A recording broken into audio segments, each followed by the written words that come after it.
So Gamescom Opening Night Live was just the other day, and I figured it was high time I gave my thoughts on an event again. It's been a hot minute since my last video discussing a show like this. The last one was the PlayStation 5 reveal show, which was great.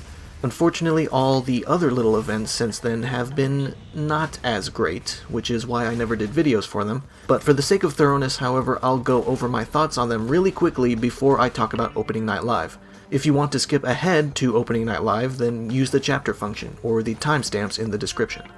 The Xbox Game Showcase back on July 23rd was alright. I'm very excited for Avowed and the return of Fable. Sadly, no gameplay was shown for either, they were just CG trailers. But I have the utmost faith in Obsidian to deliver something good, if not amazing. It took them 9 years, but it seems they're finally making Skyrim but better, just like how they made Fallout 3 but better with New Vegas. The new Fable game is being done by Playground Games, who have only worked on Forza Horizon until now, which has been a pretty consistent series of games quality-wise, so it'll be interesting to see how they do on a AAA action RPG. Then there's the Halo Infinite gameplay premiere, and, well, let's just say I have nothing to add to what's already been stated. It wasn't all that stellar, and I'm not surprised to see that it ended up being delayed. Honestly, it should have been delayed back in March during the peak of the pandemic panic, and no one would have blamed 343 for doing it, but too little too late, I'm afraid. Then there was the State of Play back on August 6th, which was also pretty alright. It focused mainly on PS4 titles with only the occasional appearance of PS5 games. While nothing blew my socks off, I was still ultimately content with what I saw. Hitman 3 being playable entirely in VR is really neat. The Pathless looked really cool. I'm very interested in an open-world adventure game that focuses mainly on platforming and puzzles, and it had a tiny hint of Shadow of the Colossus in there too.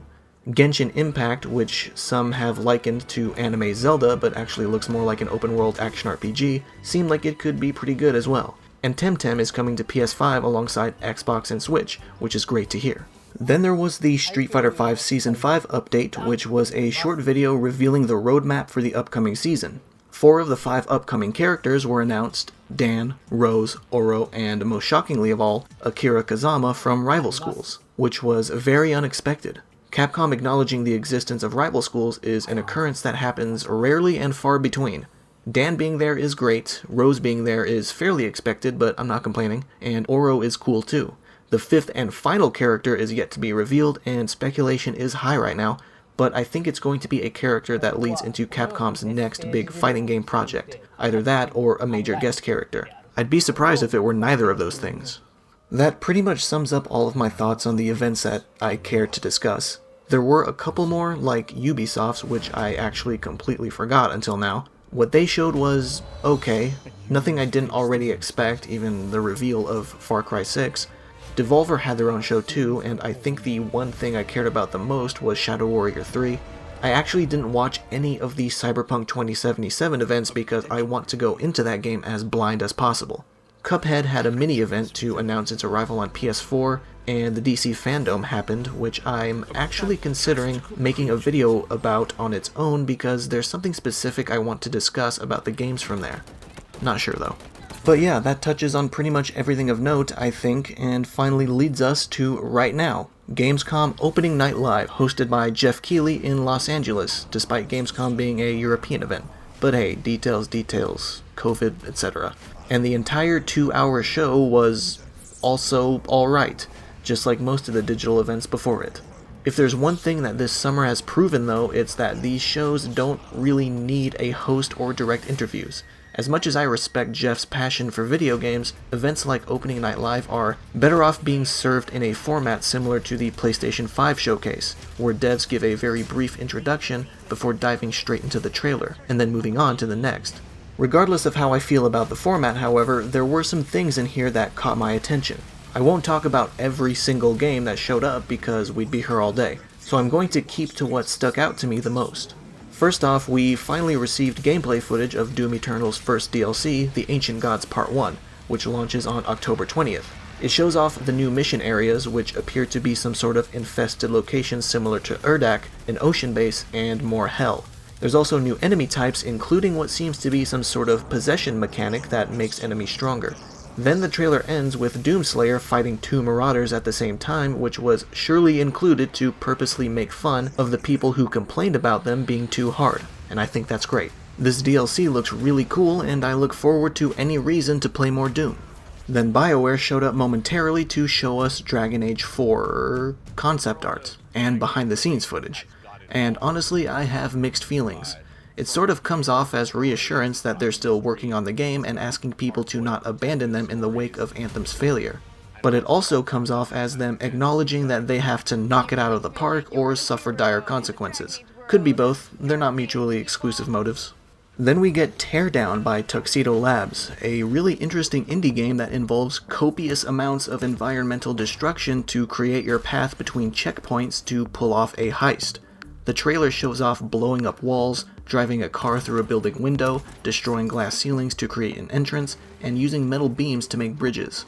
It seems like a game that truly allows you to express yourself through chosen solutions, which is very neat. I can see this game really taking off if it hits that sweet spot of both creativity and fun. Additional footage of 12 minutes was shown off, and in case you don't remember, it was first revealed to the world at last year's E3. It's a time loop puzzle game, and since its debut trailer, it's gotten a cast of pretty famous names, specifically James McAvoy, Daisy Ridley, and Willem Dafoe. Not much is known yet about its gameplay, but it definitely has my curiosity.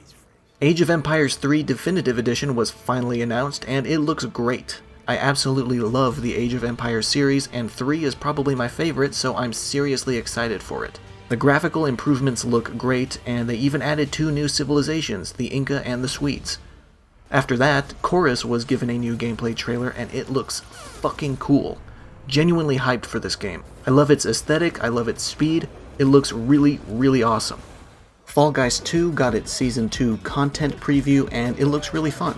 Admittedly, I'm not usually a Battle Royale person, so I actually haven't played Fall Guys yet, don't crucify me, but I've definitely been watching a lot of other people play it, and even as a spectator, it is hilarious. Season 2 looks just as amusing with new courses, including a new movable obstacle mechanic that requires several players to work together to slide big pieces of the environment around to reach the next area of the course.